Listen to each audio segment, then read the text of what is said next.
ಪಟ್ಟಣದಲ್ಲಿ ಇಂದಿರಾ ಕ್ಯಾಂಟೀನ್ ಮಂಗಳವಾರ ಗೋಮಾತೆ ಪೂಜೆಯೊಂದಿಗೆ ರಾಜ್ಯ ಸಾಬೂನು ಮತ್ತು ಮಾರ್ಜಕ ನಿಗಮದ ಅಧ್ಯಕ್ಷರು ಶಾಸಕ ಸಿಎಸ್ ನಾಡಗೌಡ ಲೋಕಾರ್ಪಣೆಗೊಳಿಸಿದರು. ನಂತರ ವೇದಿಕೆಯನ್ನು ಉದ್ಘಾಟಿಸಿ ಮಾತನಾಡಿದ ಶಾಸಕ ನಾಡಗೌಡ ಅವರು ಗಡಿ ಜಿಲ್ಲೆಯಲ್ಲಿಯೂ ಸೇರಿದಂತೆ ಪಟ್ಟಣಕ್ಕೆ ವಿವಿಧೆಡೆ ಕಾರ್ಮಿಕರು, ಶಾಲಾ ಕಾಲೇಜುಗಳ ವಿದ್ಯಾರ್ಥಿಗಳು ನಿತ್ಯ ಆಗಮಿಸುತ್ತಾರೆ.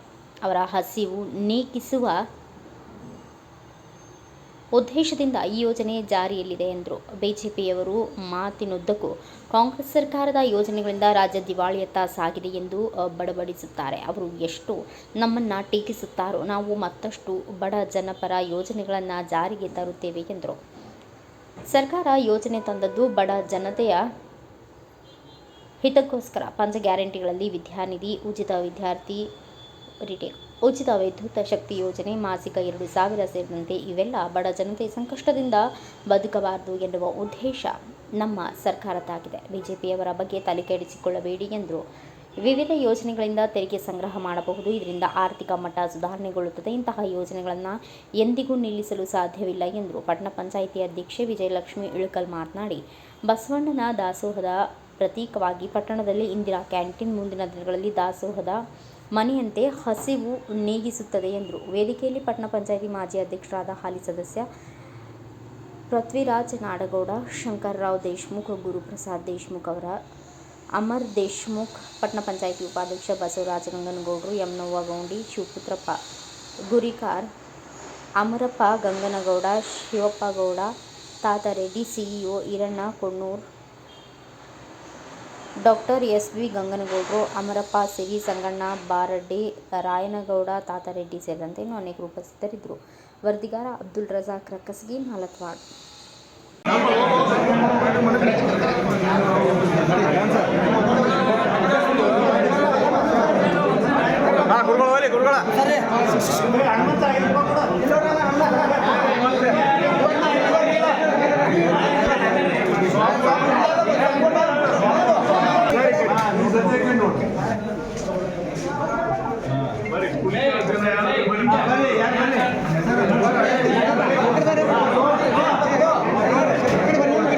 ಸರ್ ಇಂಥವ್ರಪ್ಪ ಕ್ಯಾಮ್ರಾ ಪ್ಲೇಟ್ ಕಾಣತ್ತಿಲ್ಲ.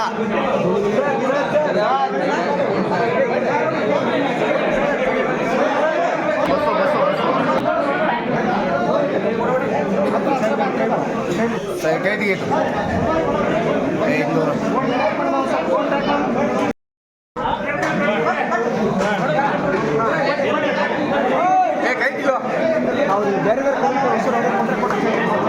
ಏನಾಗಲ್ಲ.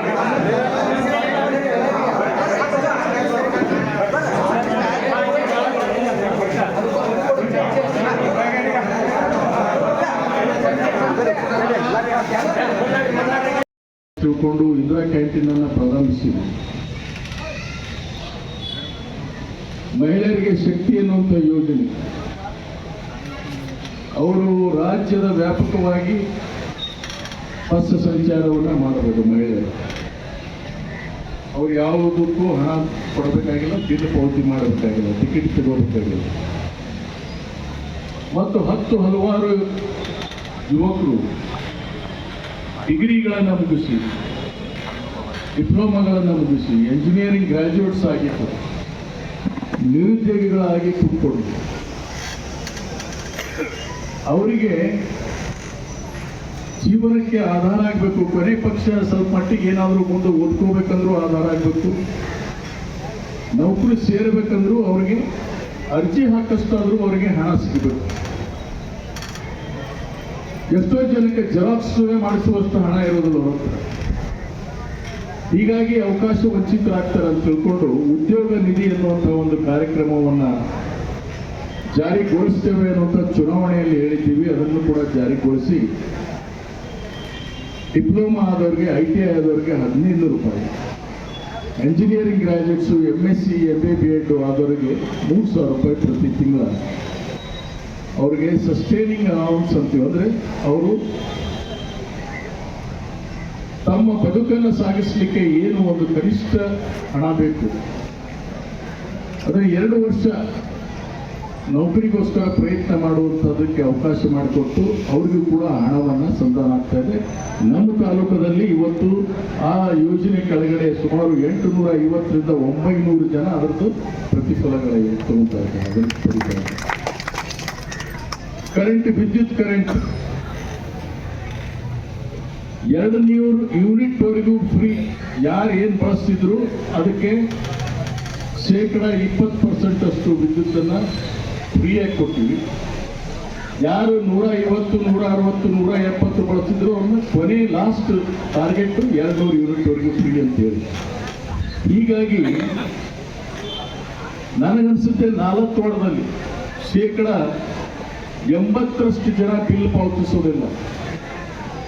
ಮುದ್ದೇಬಿಹಾಳ ತಾಲೂಕದಲ್ಲೇ 80ರಷ್ಟು ಜನ ಇವತ್ತು ಕರೆಂಟ್ ಬಿಲ್ ಕಟ್ಟುವಂತ ಪರಿಸ್ಥಿತಿ ಇಲ್ಲ. ಉಚಿತವಾದಂಥ ಕರೆಂಟು ಸುಮಾರು 70ರಷ್ಟು ಜನಕ್ಕೆ ಇವತ್ತು ತಲುಪ್ತಾ ಇದೆ. ಇವೆಲ್ಲ ಕಾರ್ಯಕ್ರಮ ಯಾಕೆ ವಿರೋಧ ಪಕ್ಷದವರು ಟೀಕೆ ಮಾಡ್ತಾರೆ? ಏನ್ ಟೀಕೆ ಮಾಡ್ತಾರಪ್ಪ ಅಂದ್ರೆ, ಏನು ಇವ್ರನ್ನ ಓಟಿಗೋಸ್ಕರ ಇವ್ರು ಮಾಡಿದ್ರು. ನಾವೇನು ಓಟಿಗೋಸ್ಕರ ಮಾಡಿಲ್ಲಲ್ಲ. ಒಬ್ಬ ಜನಜೀವನ ಸಾಮಾನ್ಯ ವ್ಯಕ್ತಿಯ ಬಡವನ ಹಿಂದುಳಿದ ಸಮಾಜ ಅಥವಾ ಮುಂದುವರೆದ ಸಮಾಜದಲ್ಲಿ ಕೂಡ ಬಡವನಿದ್ದವನಿಗೆ ಮೇಲೆತ್ತುವಂತ ಕೆಲಸವನ್ನ ಮಾಡುವಂತಹದ್ದು ಇದು ಓಟಿಗೋಸ್ಕರ ಹಾಗೆ ಅನ್ನುವಂಥ ಪ್ರಶ್ನೆ ನಾವು ಮಾಡಬೇಕಾಗಿದೆ. ಇದನ್ನೆಲ್ಲ ಅವ್ರು ಕಾಪಿ ಮಾಡಕತ್ತಾರೆ. ಡೆಲ್ಲಿಯಲ್ಲಿ ಅನೌನ್ಸ್ ಮಾಡಿದ್ರು ನಮ್ಮ ಸ್ಕೀಮ್ಗಳನ್ನ. ಅದೇ ರೀತಿಯಾಗಿ ಮಹಾರಾಷ್ಟ್ರದಲ್ಲಿ ಅನೌನ್ಸ್ ಮಾಡಿದ್ದಾರೆ. ಈಗ ಬಿಜೆಪಿ ರಾಜ್ಯಗಳ ಎಲ್ಲೆಲ್ಲದು ಎಲ್ಲ ಕಡೆ ಸ್ಕೀಮ್ ಅನೌನ್ಸ್ ಮಾಡಿದ್ದಾರೆ. ಈಗ ನಾಳೆ ನಡೆಯುವಂಥ ಈ ಚುನಾವಣೆಗಳು ಕೂಡ ಅನೌನ್ಸ್ ಮಾಡ್ತಾ ಇದ್ದಾರೆ ಬೇರೆ ಬೇರೆ ರಾಜ್ಯಗಳಿಗೆ.